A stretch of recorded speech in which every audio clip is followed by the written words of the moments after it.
In the fall of 1972, a 26-year-old nurse named Elise vanished without a trace from the quiet town of Ashland, Oregon. No witnesses. No body. Just a cracked hospital badge found deep in the woods. For 30 years, her sister Hannah never gave up. She searched. She questioned. She waited. Then, in 2002, she found something Elise had left behind, a notebook hidden in an attic box. But it wasn't the closure she was hoping for. What that notebook revealed didn't just reopen the case. It exposed a secret buried for decades, and pointed to a man the FBI once missed. A man who may have killed more than once. And what Hannah discovered next would connect Elise to something far bigger and far more terrifying than anyone ever imagined. This is the story of a nurse who saw too much, and the sister who finally uncovered the truth. Before we begin this investigation, let us know where you're watching from in the comments, and subscribe for more serial killer stories like this one. In the fall of 1972, the town of Ashland, Oregon was quietly beautiful, wrapped in the golden hues of changing leaves and the gentle chill of early October.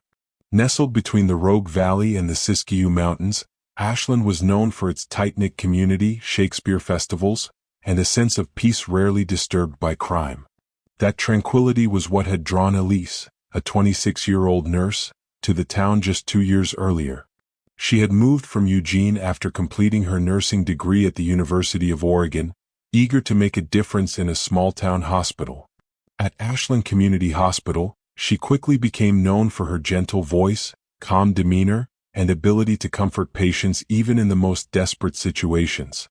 But behind Elise's warm smile was a mind constantly in motion, one that noticed details others missed, a trait that would become tragically significant in the days leading up to her disappearance. Elise lived in a modest, 2-bedroom rental house just a few blocks from the hospital. She often walked to work in her powder blue scrubs, greeting familiar shopkeepers along Main Street with a nod or a wave. Her younger sister Hannah, 21 at the time, had recently moved in with her after dropping out of college, unsure of her path. The two had always been close, sharing a bond that remained unshaken through childhood fights, family losses, and distance. Elise had promised to help Hannah figure things out, offering her the spare room and a sense of stability. That fall, their lives settled into a quiet rhythm, shared dinners, late-night conversations, and early mornings. But Hannah began to notice something odd in Elise's behavior. She was locking the doors obsessively, checking windows twice before bed. She had stopped walking to work and asked Hannah to always leave the porch light on, even when she worked night shifts. Elise didn't say why, but her eyes, usually calm, had grown anxious. Then came the morning of October 12, 1972. It started like any other. Elise was scheduled for an evening shift, but by 8 a.m. she was already awake, standing in the kitchen with a cup of black coffee. She told Hannah she needed to stop by the hospital early to speak with one of the doctors about a patient's records. Then she'd return for lunch before her shift. Hannah, still wrapped in her robe, mumbled a sleepy okay, and didn't think much of it. Elise grabbed her coat, slipped on her shoes, and walked out the door. But she never came back. By nightfall, her bed remained untouched. Her coat was not on the hook. Her shoes were missing. The phone remained silent. Hannah called the hospital around 10 p.m., and the nurse on duty told her Elise had never shown up for her evening shift. Panic set in like ice water down the spine. The Ashland Police Department was contacted the next morning. A missing persons report was filed, and by afternoon, officers were canvassing the neighborhood. They found no signs of forced entry, no blood, no messages. Elise's car, a cream-colored 1968 Ford Falcon, was discovered 3 blocks away, parked neatly along a residential street she never used. Her keys were gone. So was her hospital badge. No one had seen her walk that way. No neighbors remembered a struggle, and no one came forward with anything useful. The police questioned Hannah extensively, but she had little to offer, only that her sister had been acting afraid lately. Officers wrote it down but seemed unsure how to act on it. They asked if Elise had a boyfriend, if she had enemies, if she had ever expressed suicidal thoughts. Hannah answered no to all. Elise loved her job. She wasn't dating anyone seriously. And if she were in any emotional crisis, Hannah would have seen it. Within a week, rumors began to swirl. Some believed Elise had left voluntarily, unable to handle the pressure of nursing. Others whispered that she'd run off with a married doctor. The darker theories surfaced next: abduction, assault, murder. The lack of evidence only deepened the mystery. Flyers with Elise's face were stapled to telephone poles across Ashland, Medford, and even Portland. Local radio hosts mentioned her name during broadcasts. Volunteers searched forest trails and backroads. Dogs were brought in. Drones didn't exist back then, so aerial searches were limited to helicopters, which turned up nothing. Eventually, even the most determined searches began to slow. The case went from active to open, and from open to cold. By the end of November, the town's conversations had moved on, leaving behind only Hannah, grieving parents, and a hole in the fabric of a small town's trust. But behind the scenes, something darker lurked. Unbeknownst to police, Elise had left behind a patient report, one that had vanished from the hospital the day after she went missing. It involved a man in his late 30s who had come into the ER with superficial injuries after falling downstairs. Elise had written in the margins that the man's injuries didn't match the story. She believed he had been in a struggle, maybe a fight. The man had refused additional treatment and left quickly. No ID. No insurance. The ER log had only listed him as John D. This detail wouldn't surface until years later, but at the time, no one in the hospital thought much of it. That man, whoever he was, had slipped away. And if he had something to do with Elise's vanishing, he made sure to erase every footprint he left behind. The final chilling discovery came nearly 2 weeks after Elise disappeared. A jogger in Lithia Park found a nurse's badge partially buried near the edge of a creek, covered in mud and dried leaves. It was Elise's. Police sealed off the area, combing it for evidence, but the badge was the only thing they found. It was damaged, cracked in half as though someone had stomped on it. Investigators took photos and bagged it for evidence, but they found no fingerprints. No clothing. No blood. The park was popular, with dozens of people passing through every day. If Elise had been taken there, there was no way to know when or how. This was the last confirmed trace of her. After that, it was like she had vanished into thin air. With no suspects, no witnesses, and no body, the case grew colder by the month. The lead detective assigned to the case, a man named Doug, told reporters that he believed foul play was involved but couldn't say more without compromising the investigation. Years later, he would admit that the case haunted him, the way Elise just disappeared without warning or explanation. For Hannah, grief turned into obsession. She refused to move out of Elise's home, kept her room exactly as it had been, and began collecting clippings and notes from anyone who had known her sister. But eventually, even Hannah had to leave Ashland behind. In 1974, she moved to Seattle, got a job at a bookstore, and tried to rebuild her life. Elise, it seemed, had been swallowed by time. Still, questions remained. Why had Elise suddenly become fearful in the weeks before her disappearance? What had she seen or suspected that made her so uneasy? Who was the mystery man in the ER? And why had her badge been found in a park she rarely visited? These questions would go unanswered for decades. The town of Ashland slowly returned to its quiet routines, and Elise's name faded from public memory. But Hannah never forgot. And 30 years later, a single discovery hidden in a dusty attic would rip open the silence and change everything. When news of Elise's disappearance first spread through Ashland, the town responded with disbelief. The idea that someone could vanish without a trace from their own neighborhood was something that didn't belong in Ashland. It belonged in cities like Los Angeles or New York, not in a place where people left their doors unlocked and waved to each other across yards. But as days turned to weeks and then into months, the disbelief hardened into fear. Parents began keeping their children indoors after dark. Women stopped walking alone. At the hospital, Elise's co-workers struggled to focus. Some of the younger nurses requested transfers to daytime shifts, and patients noticed the sudden tension in the halls. One of Elise's closest colleagues, a nurse named Kathy, quit her job entirely and left town. Even those who had never spoken more than a few words to Elise felt the tremor her absence caused. Something had cracked in the foundation of Ashland. For Elise's parents, the loss was something words couldn't touch.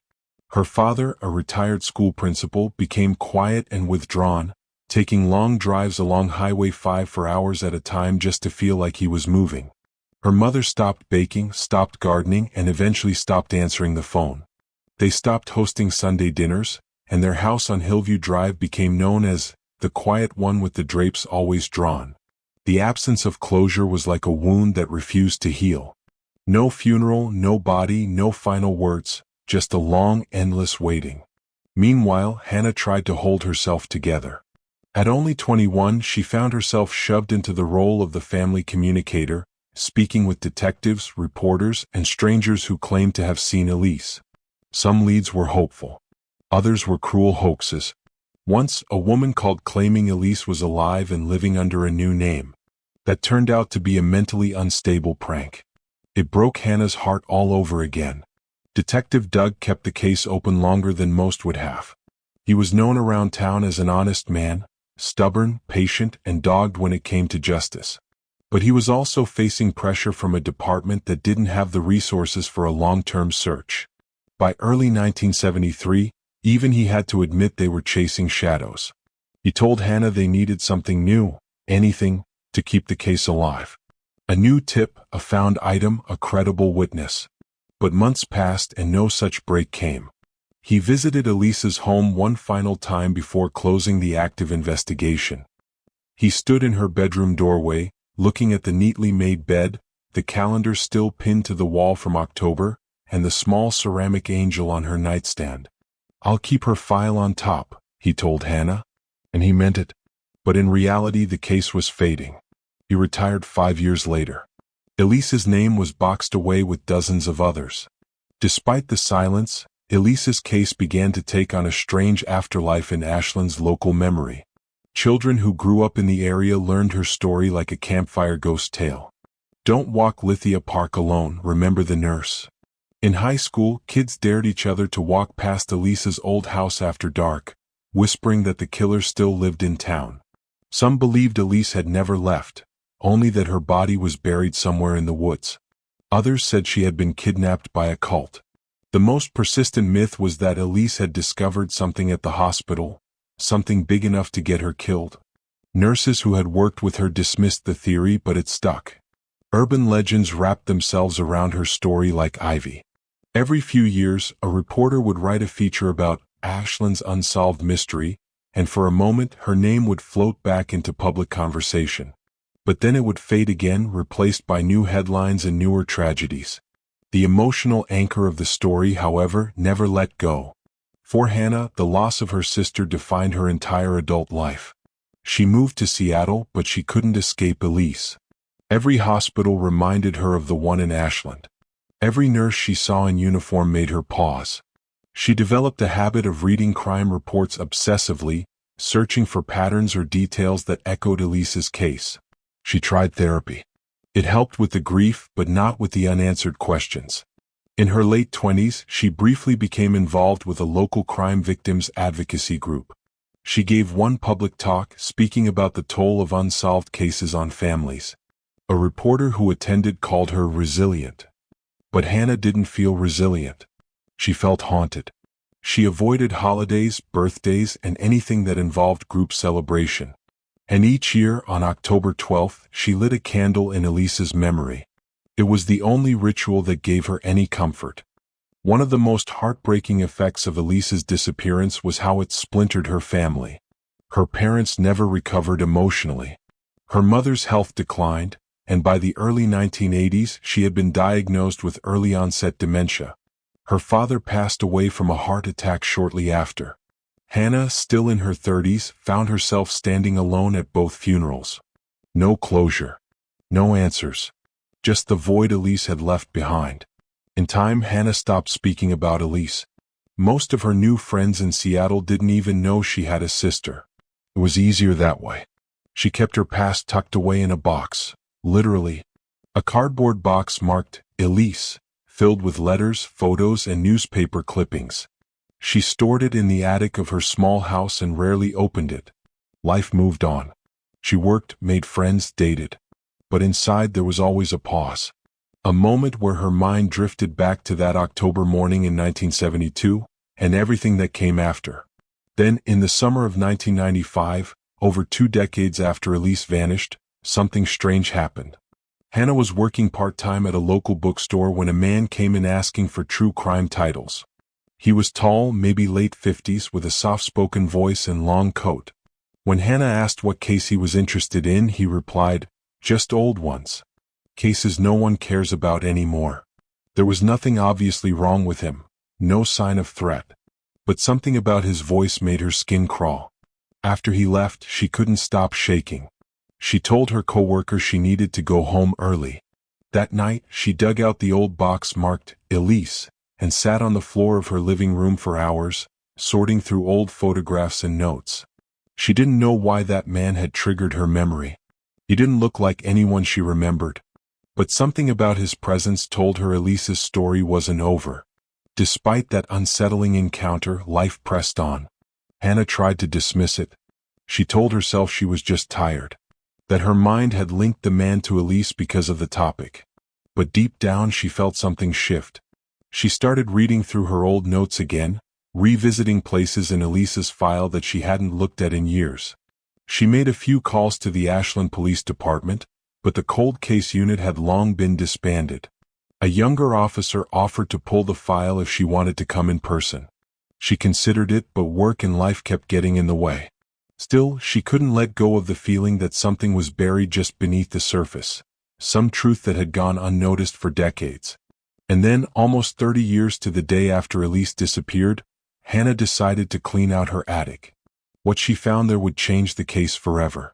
In the years following Elise's disappearance, Ashland gradually returned to its quiet rhythm. But for those closest to her, time didn't move so easily. For Hannah, the passage of time wasn't healing, it was numbing. Every new year brought a deeper ache, not because the pain worsened, but because it faded just enough to make her feel guilty for forgetting small things. The sound of Elise's laugh, the smell of her favorite shampoo, the way she hummed when cooking. Life pulled Hannah forward against her will. She got older. Her hair changed. She changed apartments more than once, each time moving the same box of Elise's belongings from one attic to another. At first, she still contacted the Ashland police once a year, hoping someone had discovered something. But eventually even that stopped. The detective who once promised to keep Elise's file on top had long retired. His successor didn't know who Elise was. The file was just another unsolved case gathering dust. By the early 1980s, Elise's name was barely mentioned outside of her own family. The newspapers no longer followed up. The hospital had hired dozens of new nurses, and most of them had never heard of her. Her home on 4th Street had long been rented out to new tenants.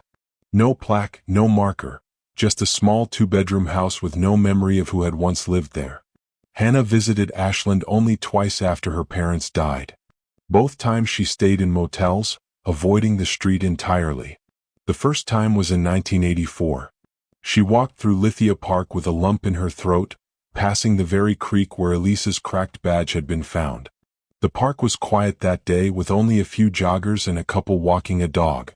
Hannah paused near the creek's edge, half expecting to feel something, some lingering presence. But the water just ran as it always had, silent and indifferent.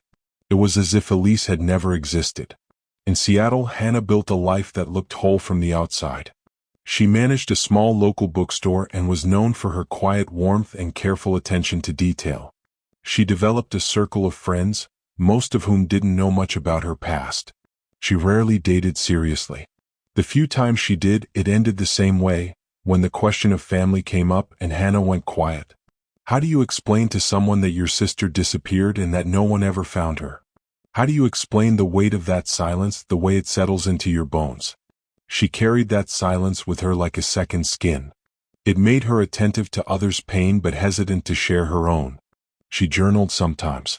Mostly short entries. Dreamed about Elise again. October is hard. I wonder if I'd recognize her now. These weren't questions she expected answers to. They were just her way of keeping Elise alive. Meanwhile, the Ashland Police Department faced its own changes. Over the years, turnover and reorganization shifted priorities. Files were moved, some digitized, many forgotten. Elise's case file remained technically open, but no one was assigned to it. The old evidence, her cracked badge, a few black and white photos, her hospital schedule, was stored in a back room under a file number, not a name. Newer officers came and went without ever hearing of the case. By the late 1990s, the city had seen more urgent crimes, drug issues, thefts, even a couple of homicides. Elise's story was now seen as part of Ashland folklore, if anything. Occasionally, a university student working on a project would request access to the cold case archive and mention her name. But it always ended in the same sentence: no updates. For the rest of the town, the mystery had faded into the past, like an unsolved riddle whose answer no longer mattered. One of the only remaining people still emotionally tied to the case was an old nurse named June, who had worked with Elise at the time of her disappearance. Now retired and living in Grants Pass, June still remembered the way Elise had looked at her the week before she vanished, nervous, hesitant, like she was carrying something heavy. June kept a journal for years, and in it she had written a few lines about Elise, said she was afraid, didn't say why, looked like she wanted to talk but didn't. When June's granddaughter found that journal in the early 2000s, she tried to share it with police, but no one followed up. June passed away in 2003. Another witness gone. Another clue, if it was one, lost in time. These were the cold years, years where memory blurred and silence settled like dust. If justice existed, it was asleep. If Elise had once screamed, time had swallowed the sound. By 2001, nearly 3 decades had passed. Hannah was now in her 50s, quieter, more reserved, but still holding on to Elise in the smallest of ways. The box in her attic hadn't been opened in over 10 years. When she thought about it, it made her feel tired. Life was about routine now, managing the store, paying bills, navigating the quiet ache of middle age. But something shifted after September 11th, when the whole country was consumed by fear, grief, and uncertainty. Hannah, like many others, found herself reassessing her life, asking herself what really mattered. That winter, she wrote in her journal, "I don't want to die not knowing." It wasn't just about Elise anymore. It was about the part of herself that had been left unfinished. About the guilt of letting the trail go cold. She didn't know what she was looking for. Closure? A body?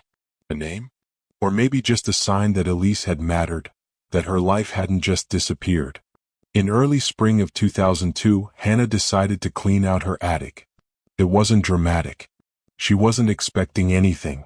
She simply wanted to donate old clothes and clear some space. But when she pulled down the cardboard box marked Elise, something told her to stop. She sat cross-legged on the attic floor, coughing from the dust, and opened the lid. Inside, the smell of old paper rose instantly. She pulled out Elise's nursing school graduation photo, her hospital ID from 1971, a folded newspaper from the week she went missing. She flipped through old letters, yellowed at the edges. And then she saw something she didn't remember ever keeping. A thin notebook wrapped in a rubber band. She opened it slowly. The first page had Elise's handwriting. It wasn't a diary. It was a log. Medical notes. Patient entries. One name was circled 3 times. John D. Sear file. Didn't match injury. Came in after hours. Refused follow-up. Very tense. Hannah's breath caught. She turned the page. More notes. Sketches of timelines. A shift schedule. She didn't understand everything. It was clinical, full of abbreviations. But the name John D. kept reappearing. Underneath one entry, Elise had written, "Feels wrong. Watch him." That was the last note. No date. Just those words. Hannah closed the notebook and stared at the ceiling. Her hands were shaking. Had Elise known something? Was this the thing that made her afraid? Was this man the last person to see her alive? The notebook wasn't conclusive. It wasn't evidence, not yet. But for Hannah, it was a beginning. After 30 years, the silence had been broken. She was no longer alone in the cold. It had been exactly 30 years and 5 months since Elise vanished when Hannah found the notebook. Sitting on the hardwood floor of her attic in Seattle, hands trembling, heart pounding, she stared at her sister's handwriting, as if Elise had reached across time to leave a message. The words "watch him" burned into her memory. That phrase alone made her stomach twist. After all the years of silence, all the time she had questioned herself for not doing more, it now felt like Elise had left behind a clue, one that everyone had overlooked. Hannah spent that night rereading the notebook page by page. She made notes of her own, transcribing names, dates, and shifts into a fresh journal. She didn't sleep. The next morning, she called in sick to work, made a pot of coffee, and opened her laptop. For the first time in decades, she began actively searching for answers. And she started with the name John D. The first challenge was obvious. John D. wasn't a real name. It was a placeholder. Possibly a fake name or an abbreviated ID. In hospital records, John Doe was commonly used for unidentified patients. But what stuck with Hannah was that Elise hadn't written John Doe. She had written John D. That suggested the man had given a partial name, not that he was totally anonymous. It was the kind of detail Elise would have caught. She was too sharp not to notice something like that.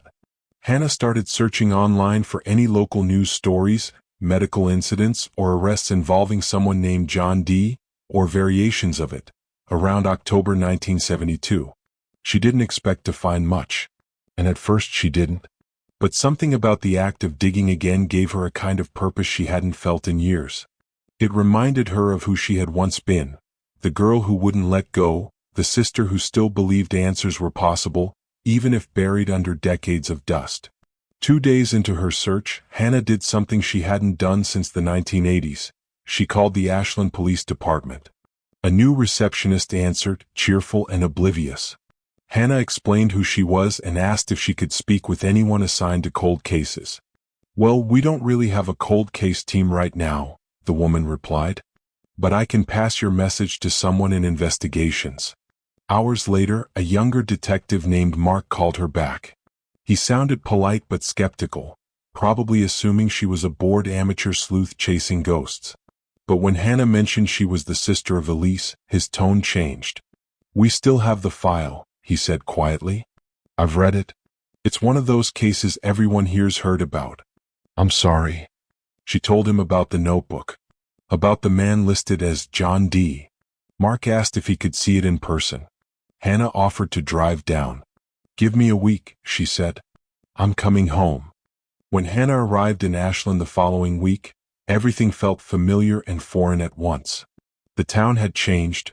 More tourists, more cafes, newer buildings, but the air still held the same smell of pine and wood smoke. She checked into a small inn near the center of town and walked past her childhood home from a distance. She didn't dare go closer. The next morning, she met Detective Mark in the lobby of the Ashland PD. He was in his 30s, tall and focused. He listened closely as Hannah explained everything. The attic box, the journal, the man at the bookstore in 1995 who had unsettled her, and her suspicion that this John D. might have been the last person Elise feared. Mark took the notebook gently as if it were something sacred. "It's not a smoking gun," he said, flipping through it. "But it's definitely something. We'll cross-reference the shifts and names with any hospital logs we can dig up. You did the right thing." Mark kept his word. That afternoon, he contacted the old Ashland Community Hospital, which had long since merged with a regional medical system. He requested ER logs, shift reports, and patient records from October 1972. It took a few days, but a box of paper files, weathered, fragile, was eventually delivered to the station. Inside were records barely legible in faded ink, but one name caught Mark's eye, J. Dalka, listed as a walk-in ER patient on October 9, 1972. No address, no phone number, no insurance, just a short note, cut over right eye, claims fall downstairs, refused x-ray, treated and released. The attending nurse wasn't listed, but based on the date and Elise's known shift log from the notebook, she had likely seen him. Hannah sat across from Mark as he read the file aloud. "Dalka?" she repeated softly. "That has to be him." The name didn't ring any bells, but it was the first real lead in 30 years. Something to chase. Mark ran the name through every database he had access to: criminal records, voter registrations, property deeds. J. Dalka, appeared nowhere in Oregon's current system. But when Mark widened the search, he found something unexpected. A John Dalka, born 1935, had applied for a commercial driver's license in California in 1974, just 2 years after Elise disappeared. That record was old, archived, but still accessible. The birth date matched someone who would have been in their late 30s in 1972, right around the age Elise noted in her journal. The photo attached was grainy and faded, but the face was sharp, angular, with deep-set eyes and a jagged scar just above the right eyebrow. "That's consistent," Mark whispered. Hannah leaned in, staring at the photo. Her stomach dropped. "I've seen him before," she said suddenly. Mark turned. "Where?" Hannah's voice was low. "That's the man who came into my bookstore in 1995. I didn't recognize him fully until now, but that's him. I swear it." They sat in silence for a moment, the air heavy with realization. If Hannah was right, then the man Elise had been afraid of, John D., had resurfaced 23 years later in a completely different city and had walked into Hannah's store. What? Coincidence? Or something darker? Mark filed a formal request to pull more records on Dalka. There were no current addresses listed under the name. No active driver's license. No social security filings after 2001. But one thing was clear: this wasn't over. Mark reopened Elise's case as an active cold case and filed a report with the Oregon Department of Justice. They assigned a forensic analyst to review any old evidence connected to Elise's file, including the cracked badge found in Lithia Park in 1972. Hannah returned to her in that night in a daze. She hadn't expected any of this. She thought maybe she'd donate the notebook and go home. But now, her sister's voice had been heard. The following week brought more shocking turns. Mark, digging through the archived police reports, came across an old note buried in a sidebar, unofficial, handwritten, and barely noticed. It referenced a witness who had seen a man in bloodied clothing near the east end of Lithia Park on the same morning Elise vanished. The man reportedly entered a tan sedan and drove off toward Highway 66. The witness, a local grocer, had given a brief statement, but no one had ever followed up. The car description matched the 1968 Ford Falcon Elise owned. But the man driving didn't match Elise's appearance. No sketch was ever made. No plate was written down. Now, 3 decades later, Mark tracked down the grocer's son, who still ran the family shop. The original witness had passed away, but the son remembered the story. "Dad always said that woman didn't run away," he told Mark. "He said someone drove off in her car." It was yet another puzzle piece that finally started fitting into place. Back at the police department, a forensic team re-examined Elise's nurse badge using newer technology. Even after all these years, modern imaging revealed a partial fingerprint, one that hadn't been detected in the 1970s due to limited methods. It was faint, incomplete, but enough for analysis.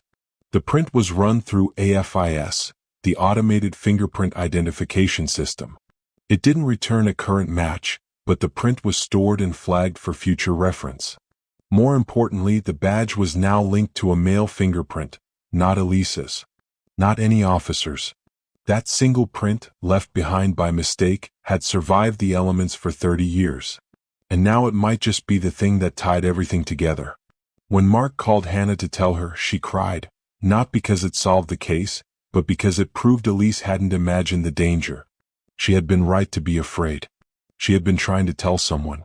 And now, someone was finally listening.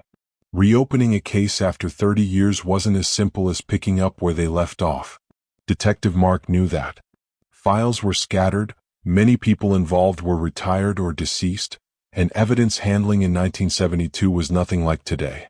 But the notebook, the resurfaced name John Dalka, the fingerprint on Elise's badge, and Hannah's eyewitness memory from 1995 gave him more to work with than most cold cases ever got. He assembled a small team, 2 detectives and a forensic analyst from the Oregon DOJ, and set up a temporary operations room in the back of the station. On the whiteboard at the very top, he wrote, "Elise, October 12, 1972. Underneath, in red marker, primary person of interest, John Dalka. Below that were photos, hospital logs, and maps of Ashland from the 1970s. Hannah visited the station almost every day. She wasn't an investigator, but she had become the emotional compass for the team, reminding them this wasn't just history, it was her sister. The first order of business was tracking John Dalka's movements after 1972. With the help of a DOJ data analyst, Mark discovered that Dalka's name had surfaced in Northern California between 1974 and 1981. He had listed an address in Redding when applying for a commercial driver's license and had lived in a trailer park near the Sacramento River. It was a rough area, known for transients and seasonal workers. But after 1981, his paper trail went cold. No tax returns. No vehicle registrations. No utility bills. It was as if he had vanished. Mark sent out information requests to DMV archives, county housing authorities, and even post office records. Meanwhile, they requested any possible FBI archives, just in case Dalka had crossed state lines or been flagged for any criminal activity. Nothing came back directly. But Mark wasn't ready to quit. He believed in patterns. And predators don't stop. They change methods, identities, and hiding places, but they don't stop unless they're forced to. The team expanded their search to missing persons cases in Northern California from 1972 to 1990, looking for anything that matched Elise's case. Sudden disappearances, women in healthcare, mysterious patient interactions. A pattern slowly emerged. In Yuba County, a 23-year-old nursing assistant named Carrie went missing in 1977. Like Elise, she had worked the night shift. She was last seen walking home from the hospital. No suspects were ever named. In Chico in 1980, a receptionist at a small clinic was found murdered behind the building. Witnesses reported seeing a man waiting in the lobby before she vanished. No arrest was ever made. When Mark compared the victim profiles, age, occupation, timing, they all echoed Elise's disappearance. All women. All tied to the medical field. All vanished after brief, unexplained encounters with male patients or visitors. Mark and the DOJ investigator circled these cases in red. "We may be looking at more than a one-time killer," he told Hannah. "This could be serial." That possibility hit Hannah harder than she expected. For 30 years, she had imagined Elise's death as a single act of cruelty, an impulsive crime, a terrible accident, perhaps even a wrong place/wrong time scenario. But now she had to consider something worse. That Elise wasn't the only one. That the man who took her had done it before or after. That her sister had been the first in a line of victims. Or not even the first. She sat across from Mark in the station one evening as he taped up the photo of Carrie next to Elise's. "They look like sisters," Hannah whispered. "He has a type." She felt tears form but forced herself to stay focused. Grieving wouldn't stop him. Only truth would. For the first time, Hannah began to wonder if this wasn't just about finding her sister's killer, but stopping a predator who had never been caught, and who might still be out there. Back in Portland, the forensic team made a breakthrough. They used modern fingerprint reconstruction software to rebuild the partial print from Elise's badge and enhance the ridge patterns. The result gave them a 70% match to an archived print linked to an unidentified male arrested in Sacramento in 1982 for trespassing on a women's shelter property. The man had given a fake name, Peter Harris, and had no ID. He was fingerprinted, held overnight, and released when no charges were filed. The print hadn't matched anyone at the time. But now it matched the partial print on Elise's badge. That alone wasn't enough for a warrant, but it gave the investigation a terrifying new dimension. If Peter Harris's was John Dalka using an alias, Mark said, he's been slipping through the system for years. Hannah listened in stunned silence. That meant the man had never stopped watching women. Never stopped entering spaces where he didn't belong. And always left before he could be caught. Mark and his team now faced a difficult challenge, finding a man who hadn't legally existed in over 20 years. They suspected he was using false identities, perhaps living under assumed names in remote areas. A call was placed to the U.S. Marshals Service, requesting help in building a composite sketch using the old DMV photo from 1974 and aging it forward. A forensic artist created two versions. One of what Dalka would look like in 1995, the year Hannah saw him in her store, and one for the present day as a man in his late 80s. The sketches were eerie. Even Hannah had to look away the first time. "That's him," she said, voice shaking. "Those eyes. That's what I remember." The marshals flagged the sketch to law enforcement agencies across Oregon and Northern California, labeling him as a person of interest in a possible serial pattern targeting women in the medical field between 1972 and 1982. The hunt was officially on. While investigators chased Dalka, Hannah began reviewing the other victims' cases herself. She reached out to Carrie's younger brother in Yuba County and spoke to the receptionist's cousin in Chico. Each call was painful, reopening old wounds for families that had also spent decades with no answers. But something powerful began to happen. They started connecting their grief. Families that had once felt alone now saw each other as part of a larger, tragic story. Hannah created a private group online, called the Missing Voices Project, where loved ones of cold case victims could share memories, theories, and evidence. The group grew slowly, carefully. No media. No attention. Just truth seekers trying to hold on to what the system had let go. One mother wrote, "I used to think no one remembered my daughter. Thank you for proving me wrong." Another posted a faded photo of her sister, captioned, "Still waiting. Still fighting." Hannah had never meant to become a voice for others, but she had.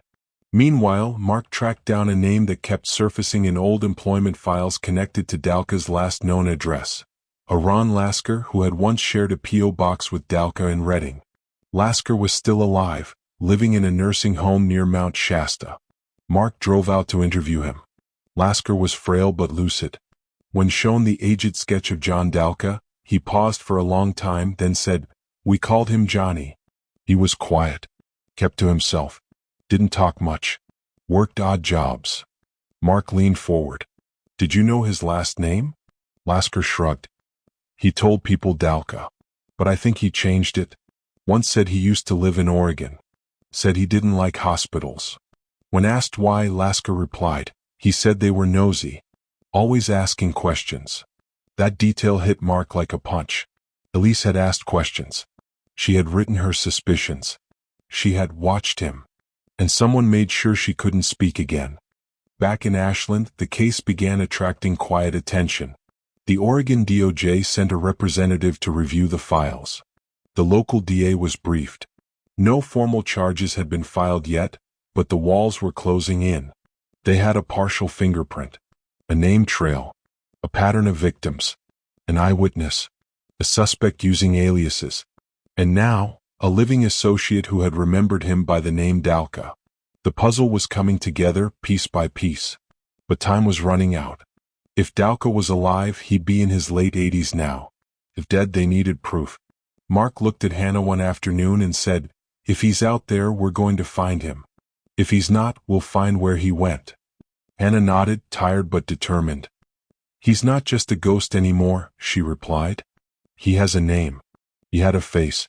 And my sister isn't going to stay buried in silence." In early fall of 2002, nearly a full year after Hannah found the notebook in her attic, the case finally broke open in the most unexpected way, through a forgotten box in a government archive facility in Sacramento. A state records technician, prompted by the Oregon DOJ's inquiries, began cross-referencing paper records from closed identity fraud investigations in the 1980s. In a dusty metal cabinet marked Inactive Files, 8185, he pulled a manila folder labeled Dalka John alias Harris P. Case closed, no charges.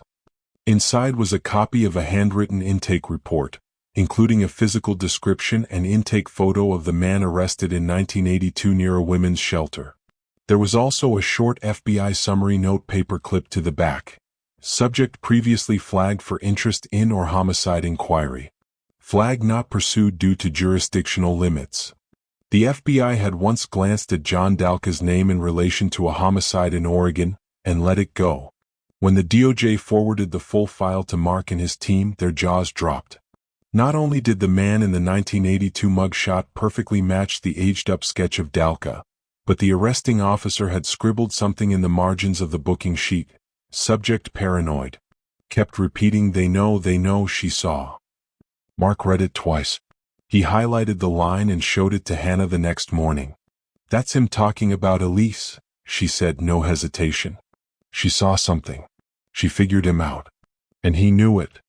Suddenly, Elise's fear made chilling sense. She hadn't been afraid of a shadow. She had recognized a danger others didn't. She tried to report it the only way she could, through that notebook. And instead of being protected, she had vanished. The idea that the FBI once brushed up against her killer, saw a possible link, and then dismissed it as a jurisdictional issue, it made Hannah's skin crawl. She wasn't just failed by a person. She was failed by the entire system. But that wasn't the end of the revelations. Mark decided to revisit the only physical evidence left from Elise's case that hadn't been retested using modern technology. Her clothing items, specifically, a nurse's jacket Elise had left at the hospital the day before she vanished. It had been stored for years in evidence packaging. When forensic techs re-examined it, they discovered a faint smudge of blood on the inner sleeve, missed in the original 1972 processing. With today's tools, even a degraded sample could be amplified. The DNA was analyzed and matched to an unknown male profile, not in any federal database. But now the team had two forensic links to Elise's attacker, a partial fingerprint from the badge and a male DNA profile from her clothing. These two pieces together created a case strong enough for a formal person of interest designation and opened the door to potential subpoenas and historical record searches under court approval. What had once been circumstantial was now evidence. Mark and the DOJ filed for access to old land ownership records tied to Dalka and his known alias. What they found next was deeply unsettling. Between 1973 and 1985, someone using the name Peter Harris had purchased a small off-grid cabin property outside the town of Hayfork, California, a rural, heavily forested area known for isolation and survivalist types. The property had been sold again in 1986 to an anonymous buyer through a cash transaction. But the original deed carried Harris's name and signature. The cabin was still there, half-rotting, now on land leased to a timber company. Mark and a DOJ agent drove out to inspect it in person. Inside, it was clear no one had lived there in decades, but there were signs of someone hiding out. A rusted cot, an old wood stove, and in the corner, buried under firewood and metal debris, a locked metal trunk. They pried it open with a crowbar. What they found chilled them to the bone. Inside the trunk were folders of newspaper clippings, some about Elise's case, others about other missing women, all dated from the 1970s and early 1980s. Some had notes in the margins, circles, underlines. One article about Carrie, the Yuba County nurse, had the words "no body, no problem" scrawled in pencil beside it. There was also a small stack of photographs, blurred, taken from a distance, all of women in scrubs or medical attire. Some looked candid. Some were clearly taken without consent. It was like a serial stalker's scrapbook. But the most disturbing discovery was a yellowed notebook marked Observations A. It was filled with journal-like entries. One read, "The nurse knows. She sees behind the mask. I can't go back to Ashland." Another, "Followed her again. She looked behind. Too smart." The date was October 9, 1972. 3 days before Elise vanished. These weren't just creepy notes. They were a psychological confession. And they placed Dalka and Ashland on the exact week of Elise's disappearance. Back at the station, Mark laid out the contents of the trunk across the evidence board. There was no more doubt. Elise had been targeted. She wasn't a random victim. She was stalked, studied. She had likely documented something dangerous at the hospital and, in doing so, became a threat. That theory matched the pattern they were now seeing in other victims. Women in vulnerable jobs, many working late, many disappearing after suspicious encounters. But now, finally, there was a paper trail. Hannah was called in to review the journal. She broke down reading the October 9th entry. She was right, she said through tears. She wasn't scared for nothing. She saw him. The most painful part was that Elise had tried to speak. Not to everyone, but to those who paid attention. In her notes. In her change in behavior. In the small ways she clung to safety before she disappeared. And no one listened until it was too late. The DA was now considering how to proceed. They had no living suspect to arrest. Dalka's trail ended sometime in the early 2000s.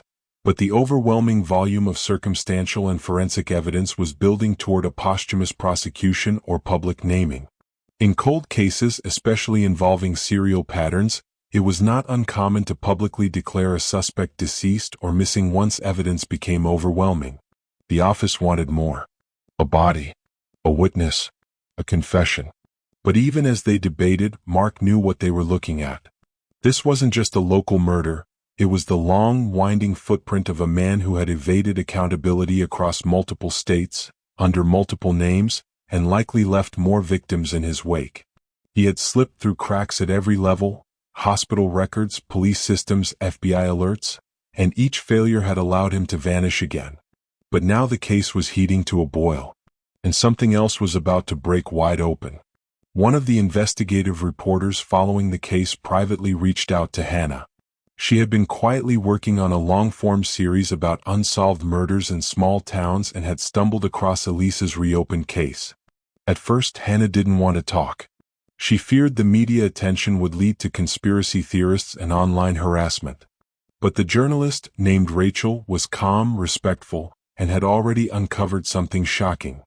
A retired FBI agent had written a 1984 internal memo referencing a cluster of missing women in California and Oregon, suggesting a single offender with a medical fixation. The memo had been buried in an internal report and never acted on. The agent had since died, but the memo proved that someone at the federal level had seen the pattern and ignored it. Rachel's reporting was ironclad. With Hannah's approval, she published a feature titled, "The Nurse Who Saw Too Much: How Elise's Notes Might Uncover a Serial Predator." The story went viral. Hannah's phone didn't stop ringing for 2 weeks. Most of the messages were from strangers thanking her. Others were from families of missing women, now wondering if their loved ones might be linked to the same man. A few were from former medical workers in Oregon and Northern California who claimed to remember a strange man watching them in the 70s or 80s, always using different names, always slipping away. Mark and the DOJ began compiling a list of possible linked victims, expanding the investigation across 3 states. One retired nurse even mailed Hannah a photo from her 1976 hospital staff party. In the background, barely visible, stood a man watching from the edge of the crowd. Hannah recognized him instantly. "That's him," she said. "That's Dalka." Her heart pounded. He was still watching. What started as a mystery about Elise had now become a larger reckoning with decades of institutional failure. The truth wasn't just shocking, it was systemic. This wasn't one woman's tragedy. It was many. By early 2003, the case of Elise, the nurse who vanished in Ashland in 1972, was no longer a cold file sitting on a dusty shelf. It had become a multi-jurisdictional investigation, stretching across 3 states, involving forensic scientists, retired law enforcement, investigative journalists, and families of multiple missing women. But for Hannah, it was still about one thing: her sister. As much as the story had expanded, as many names and victims had come to light, Elise was still the center of it all. She was the one who saw, the one who tried to speak. And now, after decades of silence, the walls of secrecy and error were finally collapsing. But with that collapse came the next brutal reality: what does justice even look like when the killer might already be dead? That question began to weigh heavily on everyone involved. Hannah wanted the truth. But she also wanted something more difficult: acknowledgement that Elise's voice, though unheard, had mattered. The Oregon DOJ held a closed-door briefing with Hannah, Detective Mark, and representatives from the Ashland Police Department. They explained what was now likely: that John Dalka, aka Peter Harris, was responsible for Elise's disappearance, and very possibly several others. But despite the overwhelming circumstantial and forensic evidence, they still lacked a confirmed death record for him. No obituary. No confirmed remains. Which meant technically they couldn't close the case in the traditional way. Mark spoke next. He was tense but direct. "We believe he may have died somewhere off-grid. But without a body, we can't issue a death certificate. That leaves us in limbo." Hannah sat quietly, taking it in. It felt cruel, Like even in death, Dalka was still evading accountability. One DOJ lawyer suggested pursuing a judicial declaration of presumed death, which could allow them to formally name him as the prime suspect and close the case publicly. Hannah nodded slowly. "I want that," she said. "But I also want the public to know what he did." The declaration required one more thing: a public hearing where surviving family or key witnesses could testify to the likelihood of Dalka's death and his role in Elise's disappearance. It wasn't a trial, but it was the closest thing Hannah would ever get. Mark told her it would be difficult, emotionally draining, invasive, but powerful. "You'd be putting Elise's story on the record permanently," he said. "And not just hers. You'd be speaking for others too." Hannah didn't hesitate. "I'll do it." In the weeks leading up to the hearing, she prepared her statement. She reread Elise's notebook a dozen times.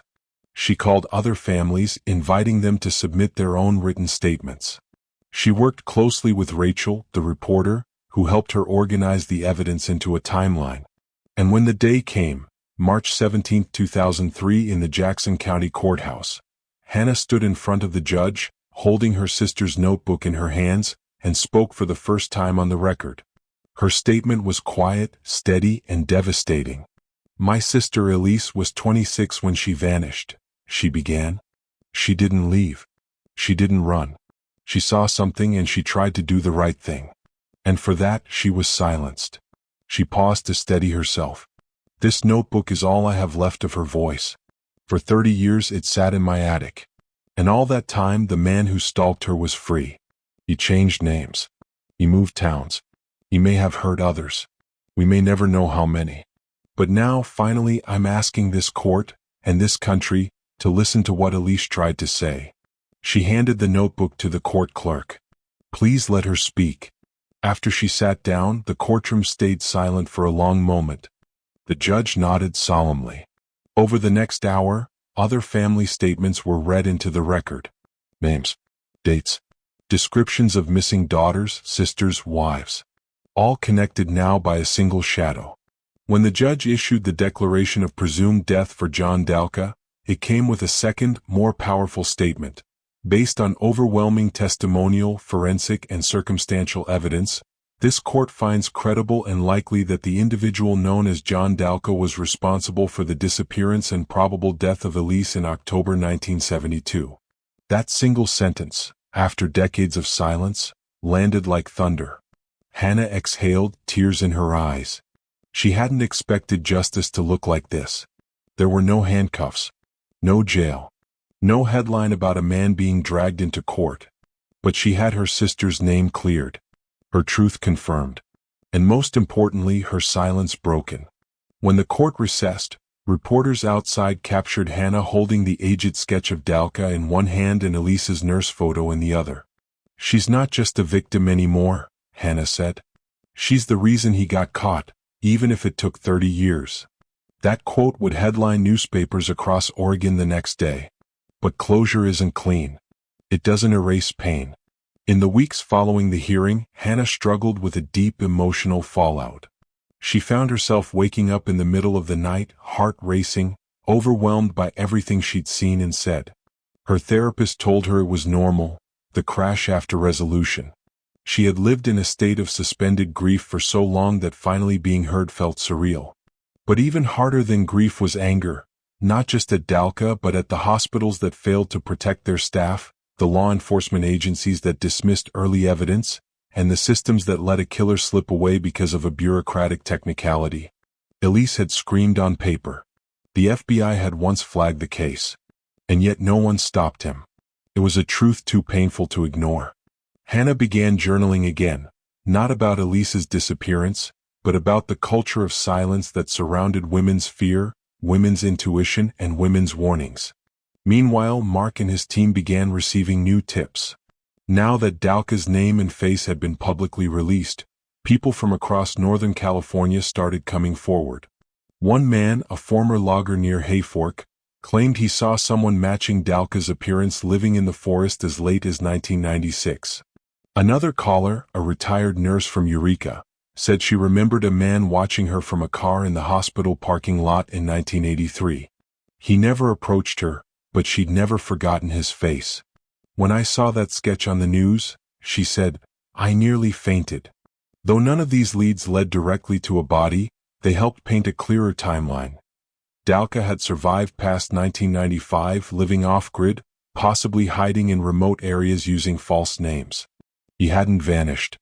He had simply gone into the woods, waiting out the years, watching, perhaps waiting to strike again. If he had died in hiding, it was likely alone, unnoticed. But even that felt too merciful. One final discovery came just weeks after the hearing. Mark received a call from a park ranger in the Shasta Trinity National Forest, who reported a skull found near an abandoned shelter deep in the woods, only accessible by foot. Nearby, they found a weather-worn wallet containing a faded ID, Peter Harris. The body had clearly been exposed to the elements for years, possibly over a decade. Dental records later confirmed it. John Dalka was dead. Estimated time of death: sometime between 1998 and 2001. Cause: unknown, likely natural. He had simply disappeared into the wilderness and died in isolation. No one had looked for him. No one had missed him. It was an unceremonious end for a man who had stolen so many lives. Mark called Hannah personally. "We found him," he said. Her voice caught. "Where?" "A clearing. No more than 50 feet from a trail. He was right there the whole time." She whispered, "Good. Let the trees have him." The body was cremated by the state. No family stepped forward. No one claimed the remains. But the case was officially closed. Elise's file was updated. Her badge, her notebook, and a copy of the final forensic report were added to the Oregon State Cold Case Archive, marked as one of the oldest cases to be solved posthumously through victim-initiated evidence. The press called it the case the victim solved herself. But Hannah knew better. Elise didn't solve it alone. It had taken persistence, heartbreak, pain, and an entire community willing to look again, listen harder, and believe in a woman's instinct. Took 30 years. But justice, however delayed, had finally arrived. At a heavy cost. The news that John Dalka's body had been found in a forest clearing hit Hannah in a way she hadn't anticipated. For so long, she had imagined the confrontation, standing across from him, asking why, seeing his eyes when the truth finally caught up. But now there would be no face-to-face reckoning. No trial. No handcuffs. No confession. Only a skeleton beneath pine needles, hidden for years among trees that had no interest in human justice. It felt like a door had slammed shut and locked from the other side. She wasn't sure if that was peace or just finality. The state issued a formal statement. The individual known as John Dalka, identified through dental and forensic analysis, is officially declared deceased. His connection to the disappearance and probable death of Elise is considered resolved with corroborated circumstantial and biological evidence. It was clinical. Hannah read the statement 3 times, then folded it and put it in Elise's notebook, next to her handwriting. In the days that followed, Hannah felt a strange emptiness settle in. For decades, her life had been wrapped around Elise's story. The search, the questions, the guilt, it had become part of her identity. Now, with Dalka gone and the case closed, she was left to face the question she had been avoiding. What now? She tried to go back to her routines, managing the bookstore, morning walks, journaling, but nothing felt the same. Friends congratulated her. Some even said they were happy for her, but she didn't feel happy. She felt finished in the way a long, painful surgery ends, not with celebration but with a deep breath and a scar. One afternoon, while cleaning out her office, she came across an old voicemail she had saved from her mother years ago. It was simple: "Thinking of you and Elise today. Call when you can." She played it 3 times. Hearing her mother's voice brought back all the weight again. The loss didn't go away. It only changed shape. A few weeks later, the state attorney general's office contacted Hannah with an offer she hadn't expected. They were creating a permanent exhibit at the Oregon Justice Museum in Salem, dedicated to landmark cold cases solved through modern forensic techniques and citizen persistence. Elise's case, they explained, had become a model example. Not because the system worked, but because someone refused to stop asking. They wanted to include Elise's badge, the recovered pages of her notes, and even part of Hannah's testimony. At first, Hannah hesitated. Part of her felt like putting Elise's story on display risked reducing it to another cautionary tale. But the more she thought about it, the more she saw the value, not in Elise's death but in her voice. The exhibit would include a plaque that read, Elise 26, a nurse who noticed what others ignored. Her notes uncovered what the system missed. Her silence was not the end, it was the beginning. Hannah agreed to donate the materials. The opening ceremony was quiet, respectful. Families of other cold case victims attended, some offering gentle hugs and soft-spoken thank yous. A retired nurse who had once worked with Elise came and stood for a long time in front of the display, tears in her eyes. "She saved more of us than we'll ever know," she whispered to Hannah. Mark was there too, now promoted and overseeing the cold case division. He gave a short speech praising the intersection of persistence and technology, but he ended on something more human. What solved this case wasn't just DNA. It was a sister's refusal to forget, a notebook left behind, and a victim who saw something wrong and wrote it down. Elise gave us the truth. We just had to be brave enough to read it. Afterward, Hannah stood by the exhibit alone, her fingers gently brushing the glass that now protected her sister's badge. The same one that had once been buried in the mud of Lithia Park. Behind the scenes, officials began reviewing the systemic failures that allowed Dalka to disappear for so long. Several internal audits revealed flaws in how missing persons cases were handled in the 70s and 80s, particularly when involving women who were perceived as emotional or overreacting. Elise's own report, the one she wrote about Dalka's suspicious injuries, had never been formally filed. It was discovered in a hospital records box labeled miscellaneous, with no patient file number attached. Had it been flagged at the time, there's a strong chance Dalka would have been investigated. A panel issued a recommendation. All suspicious hospital incidents involving patient discrepancies should be digitized and cross-checked with criminal reports moving forward. It was late. It was after the damage. But it was something. One senator, speaking to reporters, put it simply, Elise's case is proof that small red flags should never be ignored. She was right. And we didn't listen. That's on us. Hannah, now in her early 50s, began writing a memoir. Not because she wanted to become an author, but because she needed to put the story somewhere outside herself. She called it What Elise Saw. The book wasn't just about the case. It was about grief, about time, about silence, and the slow unraveling of truth. She wrote about the moment in the bookstore in 1995, when the man she now knew as Dalka came in looking for true crime books. She wrote about the attic, the notebook, the court hearing, and the walk through Lithia Park where her sister's badge had once been found. The writing process was painful but also freeing. For the first time in her life, Hannah stopped carrying the story alone. And when the book was published in 2005, it quietly became a bestseller. Not for its twists or suspense, but for its honesty. Readers wrote letters. Survivors reached out. Families of missing women sent emails. Elise's voice had echoed further than anyone imagined. Not long after the book's release, Hannah returned to Ashland. Not for interviews, not for legal business, but just to walk. She visited the old hospital building, now partially renovated. She walked the length of Main Street, where Elise used to stroll in her blue scrubs. She sat on the bench near the creek in Lithia Park, closed her eyes and listened to the water. And for the first time in 3 decades, she didn't feel haunted. She felt held, by memory, by community, by the small act of finally being able to bury her sister, not just in sorrow but in truth. She brought flowers and left them by the creek, along with a small note that simply read, "We heard you. I'm sorry it took so long."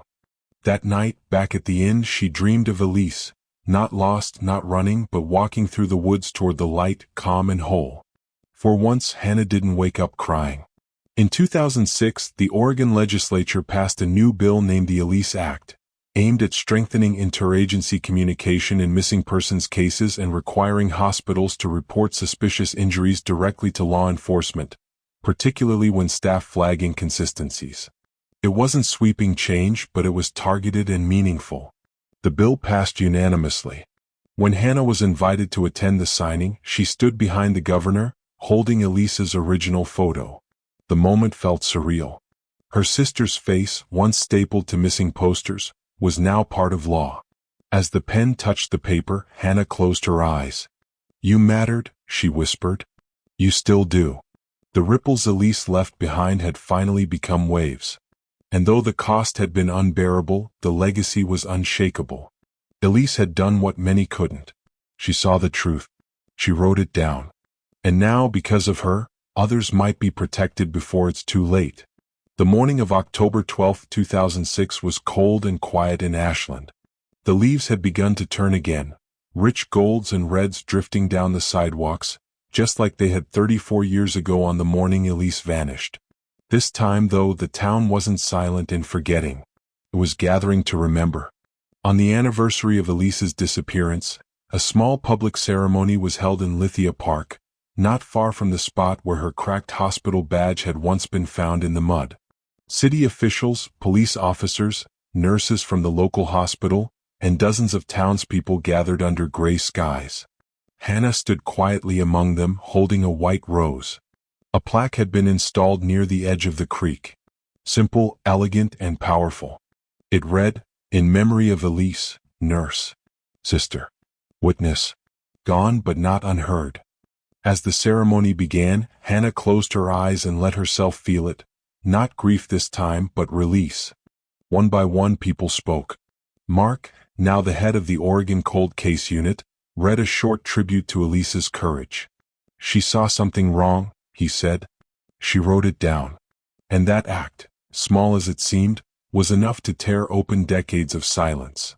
A representative from the Oregon Nurses Association read aloud the names of other healthcare workers lost to violence.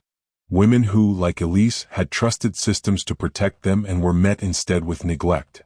Hannah didn't speak publicly that day, but when it was over, she stepped forward and placed the rose in the water. She whispered Elise's name, not with sadness, but with strength. She no longer needed to carry her sister in the shadows. Elise's story had been brought into the light. And from that day forward, no new nurse would walk into Ashland Community Hospital without seeing her name and knowing what she had tried to do. That was more than justice. It was legacy. In the months that followed, the ripple effects of the case continued to expand. More cold cases from the 1970s and 80s were reopened across California and Oregon, inspired by the work that began with Elise. Several families reached out to Hannah privately to thank her. One mother said, "You gave us a way to speak again." Another, whose sister had disappeared in 1979, wrote, "For the first time in decades, I believe someone will listen." Elise's notebook, once buried in a forgotten attic box, had become a symbol of how even the smallest truths can survive time if someone is willing to read them. Hannah kept receiving letters even years later. Survivors, nurses, sisters, daughters. Some were angry. Some were healing. But all of them were fighting the same silence that Elise had once tried to break. Hannah replied to as many as she could. "I don't have answers," she wrote in one reply. "But I do know that asking the right questions can be enough." Hannah never returned to live in Ashland. She stayed in Seattle, where the bookstore became something of a local landmark after her memoir. She continued to write, though nothing as personal as her first book. Her days were quieter now. Mornings spent shelving books, afternoons answering mail. Every year on October 12th, she took the day off, lit a candle in her kitchen, and reread the first page of Elise's notebook. It was no longer painful. It was ritual. A reminder. In her home office, above her desk, she had framed a photo of Elise in her scrubs, standing outside the hospital, squinting into the sun. Below it, she had pinned a typed card that simply read, "She noticed." Because in the end, that was the truth Elise left behind, not just about Dalka but about the world. When something feels wrong, say something. When you see danger, name it. And if you can't shout, then write it down for someone else to find. Years later, a documentary was made about Elise's case. It aired nationally and was titled, "The Nurse Who Knew." It told the full story from the 1972 disappearance to the discovery of the cabin, the court hearing, and the policy changes that followed. Hannah was interviewed extensively. When asked what she thought justice meant in a case like this, One where the killer was never arrested, never tried. She paused for a long time before answering. Justice isn't always about punishment, she said. Sometimes it's about truth catching up. Sometimes it's just making sure the person who was silenced gets to speak again, even if it's decades later. That quote became the emotional center of the documentary. Viewers wrote in droves. Young nurses emailed her. Some started book clubs based on what Elise saw. A university in Oregon added the case to its criminal justice curriculum. Elise had been erased for decades. But now her name was being taught, studied, honored, remembered. As time moved on, Hannah found peace in unexpected places.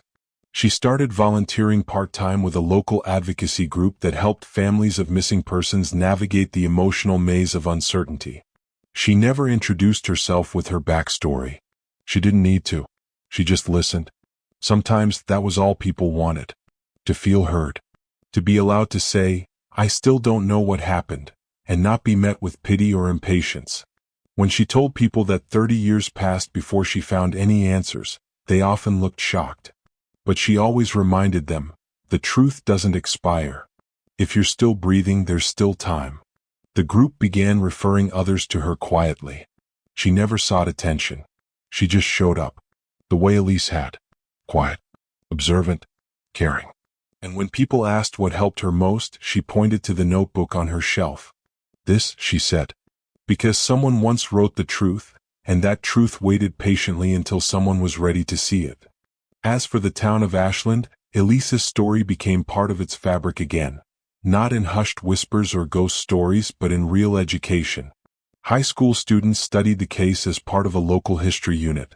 The hospital added a training seminar for staff about recognizing signs of stalking or abuse in patients and co-workers. Every October, a scholarship was awarded in Elise's name to a nursing student at the University of Oregon. The first recipient wrote to Hannah, "I hope I make her proud. I hope I notice too." The final echo of Elise's story wasn't found in courtrooms or documentaries, but in those quiet moments where her legacy made people pause, think, and speak. That was her power. She didn't yell. She didn't fight loudly. She simply paid attention. And in the end, it was enough to crack open a secret the world had buried.